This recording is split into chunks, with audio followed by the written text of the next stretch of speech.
أحمده وأشكره أن جعلنا الله من أمة محمد صلى الله عليه وسلم مخصوص بأشرف الأنبياء والمرسلين.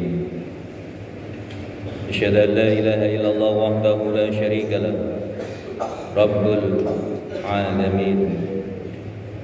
أشهد أن سيدنا محمدا عبده ورسوله بالحق رحمة للعالمين. وأنزل عليه القرآن بقوله اقرأ باسم ربك الذي خلق خلق الإنسان من علق اقرأ وربك الأكرم الذي علم بالقلم أي كما قال. اللهم صل وسلم وبارك على سيدنا محمد وعلى آله وصحبه التابعين. أما بعد فيا أيها المؤمنون اتقوا الله حق تقاته ولا تموتن إلا وأنتم مسلمون وتزودوا فإن خير الزاد التقوى واتقون يا أولي الألباب كما قال الله تعالى في كتابه الكريم وأسأل الله. Kaum muslimin sidang Jumat rahimakumullah, marilah kita senantiasa mengingatkan diri kita masing-masing untuk selalu meningkatkan ketakwaan kita kepada Allah. Takwa dalam arti sebenar-benarnya takwa, mengikuti perintah dan menjauhi larangan. Dan itu semua bisa tercapai apabila kita memahami arti daripada perintah, tujuannya apa, maksudnya apa, manfaatnya apa, dan kita memahami dengan sempurna makna arti daripada larangan Allah yang sudah dilarang kepada kita, yang pada dasarnya membawa kemudaratan, membawa kesengsaraan bagi diri kita, membuat kita tidak teratur, menyebabkan kita hancur. Dan itu semua bisa kita dalami dengan selalu membawa dan membaca kitab-kitab Allah, memahami tanda-tanda kebesaran Allah. Dan itulah sebenar-benarnya takwa.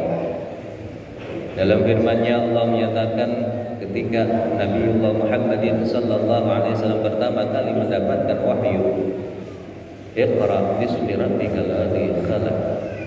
Bacalah hai Muhammad dengan nama Tuhanmu yang telah menciptakan. Khalaqal insana min 'alaq, yang telah menciptakan engkau dari segumpal darah. Iqra wa rabbukal akram. Bacalah ayat-ayat Allah, tanda-tanda kekuasaan Allah al-akram yang mulia, dan muliakanlah Allah. Alladzi 'allamal insana bil qalam, yaitu yang mengajari kita dengan perantaraan kalam, perantaraan tulisan, perantaraan kalam Allah. Allamal insana ma lam ya'lam, yang mengajari manusia dari hal yang tidak diketahui sehingga ia tahu. Kaum muslimin jamaah salat jamaah rahimakumullah, di sini kita bisa membarisbawahi bahwa ilmu adalah sesuatu yang dapat membawa kita kepada kebaikan. Sampai-sampai Rasulullah sallallahu alaihi wasallam menyatakan wajib bagi kita untuk menuntut ilmu. Talabul ilmi fardhatun ala kulli muslimin wa muslimatin. Menuntut ilmu itu hukumnya wajib bagi setiap muslim laki-laki maupun muslim perempuan. Ilmu apa? Tentunya ilmu halal, ilmu yang berhubungan dengan apa yang kita laksanakan sehari-hari. Tidak semua ilmu wajib kita tuntut, tetapi ilmu yang kita terapkan sehari-hari. Kewajiban apa yang kita laksanakan itu harus kita ilmukan. Sholat, kita harus tahu tentang ilmu sholat. karena ini berpengaruh terhadap sah atau tidaknya, batal atau tidaknya, sempurna atau tidaknya sholat kita. Puasa juga sama, kita dituntut untuk tahu tentang puasa.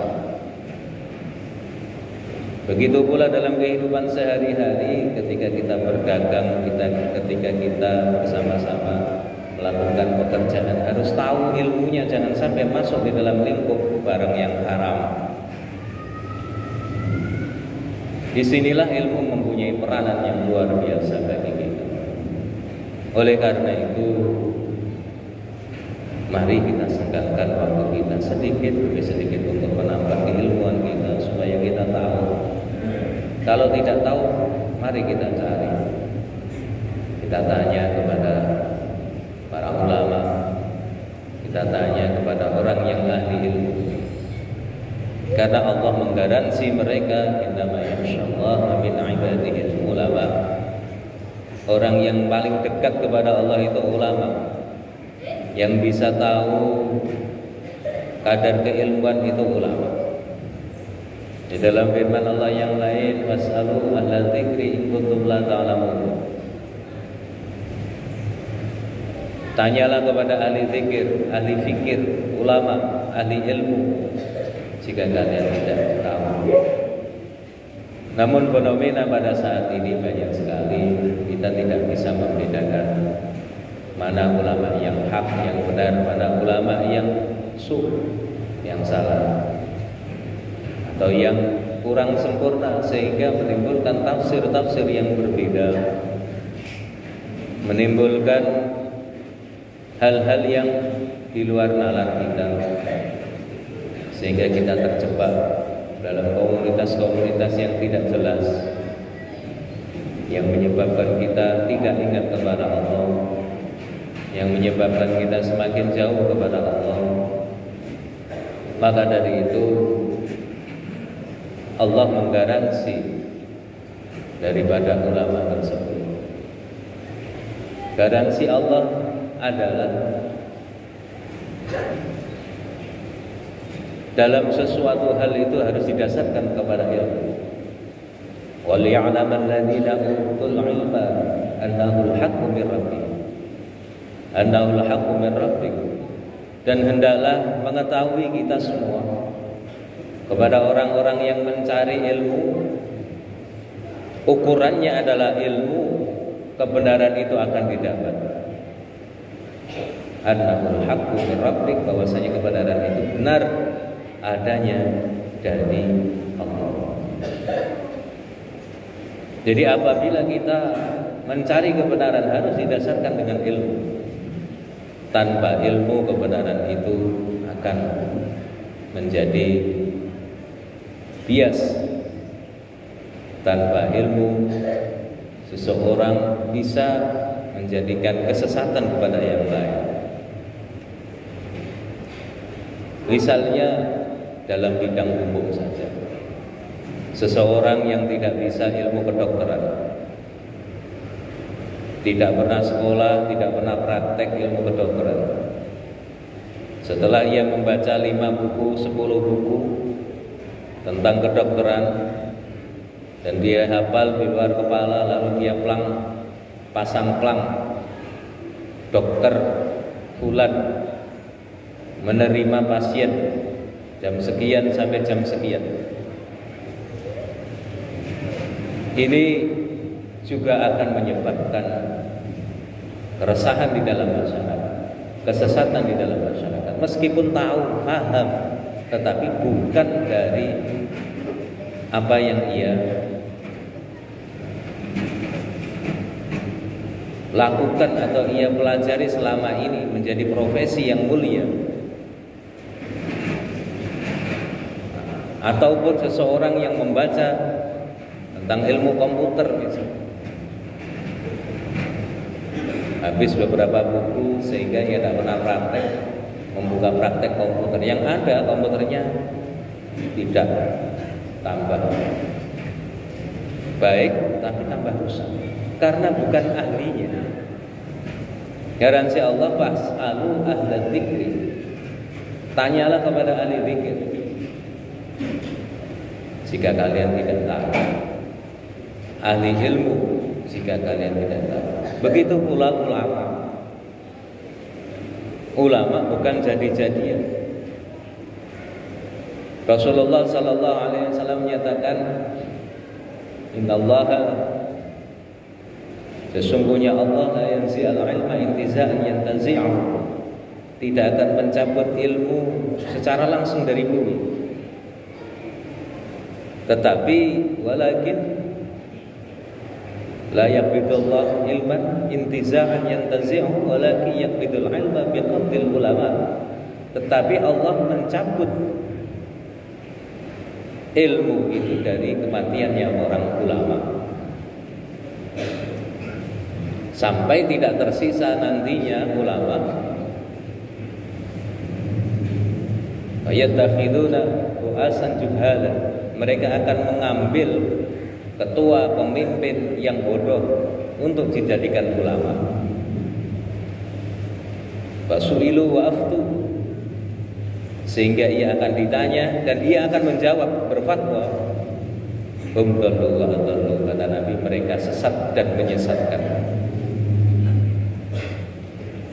Maka dari itu kita harus bersama-sama untuk memilah dan memilih mana guru yang harus kita anut, ulama mana yang harus kita akui keilmuannya. Kalau memang dari pesantren, memang basicnya pengajaran-pengajaran agama ada di sana. Tapi kalau hanya sekedar dari buku, maka perlu kita pertanyakan. Karena untuk menjadi ulama harus paham Al-Quran, harus paham hadis, harus paham fikih, usul fikih, bahasa Arab, ilmu-ilmu tasawuf, dan ilmu-ilmu yang lain. Di dalam Al-Quran juga banyak, harus mengerti mana ayat muhkamat, mana ayat mutasyabihat, mana ilmu tarjamah, mana ilmu tafsir, mana ilmu ta'wil. Dalam qiraahnya, bagaimana cara membacanya, tajwidnya. Ini baru di dalam Al-Quran saja harus mengetahui hal yang begitu banyak. Yang mana mungkin seseorang hanya memegang terjemah Al-Quran, lalu dia menggunakan dalil tersebut. Dalam hadis banyak ada bagaimana sanadnya, matanya, bentuknya hadisnya qudsi, mutawatir, sahih, dhaif, dan lain sebagainya. Harus paham mana yang mu'an'an, mana yang mu'allal. Dalam ilmu fikih juga banyak sekali bab-bab bagaimana kita mengetahui ilmu fikih, mulai dari bab akidah, bab sholat, bab puasa, bab zakat, bab muamalah, bagaimana cara menyewakan barang, menjual, jual beli, bagaimana cara menggadaikan, dan lain sebagainya. Harus tahu. Usul fikih harus kita memahami bagaimana ayat tersebut berasal, tujuannya apa, maksudnya ayat itu apa, sehingga ada bentuk-bentuk kaidah-kaidah dalam usul fikih yang menyatakan bahwa ayat ini, bahwa hadis ini merujuk kepada maksud yang ini, dan itu harus paham. Tidak bisa hanya dipelajari sekilas, satu buku, dua buku. Maka dari itu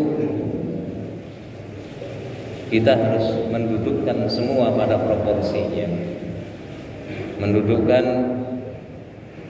hal pada tempatnya, sehingga dianggap kita adalah orang yang adil, orang yang sesuai, wad'u syai' fi mahallih, meletakkan sesuatu pada tempatnya, pada proporsinya.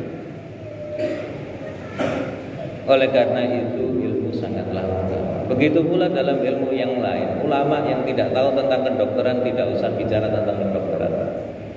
Tidak tahu ilmu tentang teknologi sudah tidak usah ngomong tentang teknologi. Karena itu ada ahli-ahlinya sendiri yang mereka sesuai dengan profesinya masing-masing. Jangan sampai satu merambah yang lain merambah yang satunya sehingga tercampur, teraduk-aduk, tidak ada yang jelas. Seperti sekarang ini banyak orang gampang memposting begini tanpa tahu asal usulnya, tanpa tahu gurunya siapa. Akhirnya dia meyakini itu kebenaran sehingga menafikkan kebenaran yang lain. Memang al-haqqu mir rabbik, kebenaran itu dari Tuhan, dari Allah.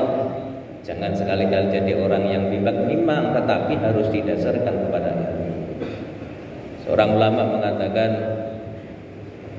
barang siapa yang mengambil ilmu dari orang yang tidak jelas, fasyaikhuhu syaitan, maka gurunya itu adalah syaitan. Karena tidak jelas siapa guru. Oleh karena itu kadang ada ijazah di pondok-pondok pesantren, mengambil ilmu dari mana, mondok di mana. Ini juga menjadi jelas keilmuannya bersanad apa tidak, bersambung kepada Nabi apa tidak. Ini yang perlu juga kita lihat sehingga tidak terputus. Ada yang mengaku bersambung kepada Nabi tetapi gurunya disyirikkan, dimusyrikkan. Gurunya termasuk orang yang salah. Islam datang di Indonesia itu tidak mudah. Yang pada waktu itu agama kita orang Jawa atau orang Indonesia adalah Hindu. Hindu itu dari sana ada kasta-kasta. Ada kasta Brahmana yang boleh mengotak-atik agama. Kesatria, para raja tidak boleh mencampur adukan atau tidak boleh mengurusi urusan agama. Ada sudra, yaitu para pedagang dan lain sebagainya, termasuk kasta yang rendah, tidak boleh ikut campur masalah agama. Ada waisya, orang yang meminta-minta, mencuri dan lain sebagainya. Ini juga apalagi terendah, kasta yang terendah. Tapi bagaimana Islam bisa masuk? Bukan karena pedagang Arab yang datang ke sini terus jualan, bukan. Yang datang adalah kastanya harus sama, yaitu para wali Allah, ulama, utusan dari Turki, utusan dari Maghrib, daerah Maroko, Aljazair, dari Mesir, dari Jepang yang merupakan wali Allah, wali Songo. Itu utusan-utusan semua itu kastanya adalah kasta Brahmana. Mereka tidak akan makan sesuatu yang hina, tidak melakukan jual beli, tidak melakukan hal-hal yang masuk dalam kasta kesatria, bangsawan dan lain sebagainya. Jadi musuh daripada Brahmana Hindu adalah para wali Allah yang levelnya sama, sehingga bisa diterima agama Islam di Jawa ini. Maka dari itu kita kembalikan pada proporsinya. Dihilangkanlah oleh wali songo kasta-kasta tersebut. Kasta itu bisa diambil dari takwa seseorang, takwa seseorang dan keilmuan seseorang. Anak orang yang sudra waisa bisa menjadi brahmana, bisa menjadi ulama dan lain sebagainya. Itu di dalam Islam. Batasan yang jelas, inna akramakum indallahi atqakum. Sesungguhnya yang paling mulia dari kalian adalah orang yang paling takwa. Dan takwa itu tidak bisa dicari kalau tidak dengan ilmu. Takwa itu tidak bisa dicapai kecuali dengan ilmu pengetahuan yang sesuai, masuk akal, sesuai dengan apa yang kita rasakan. Di Islam bukan doktrinisasi. Sebenarnya Islam adalah negara yang naluri, kembali kepada naluriah kita sebagai manusia. Bagaimana cara menyadarkan orang Arab pada waktu itu yang masih melakukan perbuatan-perbuatan yang dilarang, yang pada dasarnya merusak. Ayat tentang minuman keras tidak langsung, ada urutan-urutannya yang sesuai dengan akal manusia. Ketika itu Umar atau Abu Bakar itu sholat, membacalah a'budu ma ta'budun, lanya hilang a'budu ma ta'budun, aku menyembah apa yang tidak kamu sembah, tidaknya hilang, hingga turun ayat la taqrabus sholata wa antum sukara, jangan engkau melakukan sholat, mendekati sholat dalam keadaan mabuk. Lalu kedua, ketika Hamzah mabuk, paman Nabi, ketika ada jamuan, dia melihat untanya terlihat seperti 2 ekor. Karena mabuk, akhirnya ia mengambil pedangnya, dibelah antara 2 itu, lalu untanya mati. Turun ayat, yas'alunaka 'anil khamri wal maisir qul fihima ismun kabiru wa manafi'un lin-nas wa ismuhuma akbaru min naf'ihima. Bertanya kepadamu tentang minuman keras dan judi. Memang ada manfaat, tapi ada dosa di dalamnya, ada mudarat yang lebih besar, dan mudaratnya lebih besar daripada manfaatnya. Seperti itu sampai pengharaman khamr, innamal khamru wal maisir rijsun min amali syaitan fajtanibuhu. Sesungguhnya judi dan mabuk itu dari amal-amal syaitan, maka jauhkanlah sesuai dengan akal. Hanya ada sebuah makalah, wa khatibin nas bi qadri uqulihim, sampaikanlah sesuatu kepada manusia itu sesuai dengan kadar keilmuannya. Kalau keilmuannya rendah, jangan terlalu muluk-muluk menyampaikan sehingga tidak paham atau salah paham. Orang yang tidak tahu agama disampaikan tentang jihad, wah ini luar biasa, artinya ia akan menjadi teroris karena tidak sesuai dengan apa yang disampaikan. Jihad itu kan disampaikan ketika perang, dalam kondisi perang, dalam kondisi kita sedang membela agama dan lain sebagainya, tetapi disampaikan kepada orang yang tidak perlu untuk perang. Maka ini juga menjadi kontroversi yang luar biasa, pemahaman yang radikal. Begitu pula pemahaman yang lain yang tidak masuk akal. Kalau Nabi dulu menyuruh berperang, alimu sibyanakum ar-rimahata was-sibahata, ajari renang, ajari berkuda, ajari memanah. Zamannya sekarang bukan memanah dan berkuda, itu kiasan. Kalau dulu perang harus memanah dan berkuda, sekarang harus pakai senjata dan lain sebagainya. Ini juga perlu pemahaman. Jangan karena kita tidak mampu memahami Al-Quran, kita ambil teksnya saja, kita berkuda. Di kota ini berkuda, dikira pangeran Diponegoro. Maka dari itu pemahaman-pemahaman yang seperti itu mari kita kembalikan. Bukan teksnya, tapi konteksnya. Bukan ucapannya, tapi inti daripada ucapan itu adalah apa tujuan utama. Makanya kita harus tahu ilmu usul fikih, kita harus tahu ilmu tentang mantek, bahasa, nahwu sorofnya bagaimana. Kalau kita tahu itu, kita tidak akan berpikir sempit. Zikir setelah sholat tidak boleh, karena Rasulullah tidak menyatakan. Di dalam Al-Quran itu suruh zikir itu sangat banyak sekali, dan itu bukan kewajiban, tidak ada larangan. Berpedoman bahwasanya ibadah itu awalnya haram kecuali ada perintah. Itu kan orang yang tidak paham. Ibadah itu adalah sunnah. Kalau sudah ada ayat-ayat sebelumnya, kan begitu.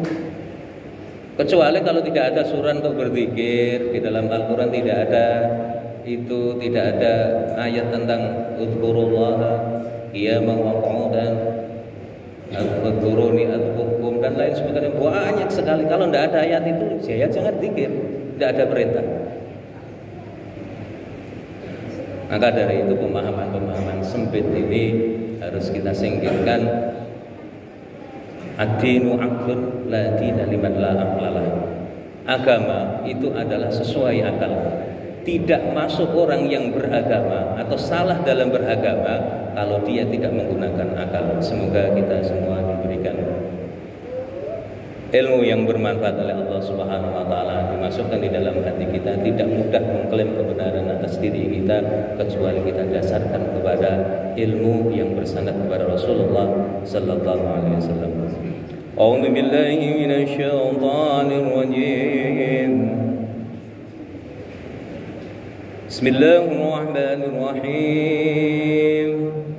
ولا تكونوا كالذين نسوا الله فانساهم أنفسهم أولئك هم الفاسقون. بارك الله لكم في القرآن العظيم ونفعنا به وإياكم فيه من الآيات والذكر الحكيم وتقبل مني ومنكم تلاوته إنه السميع العليم. رب اغفر وارحم وأنت خير الراحمين.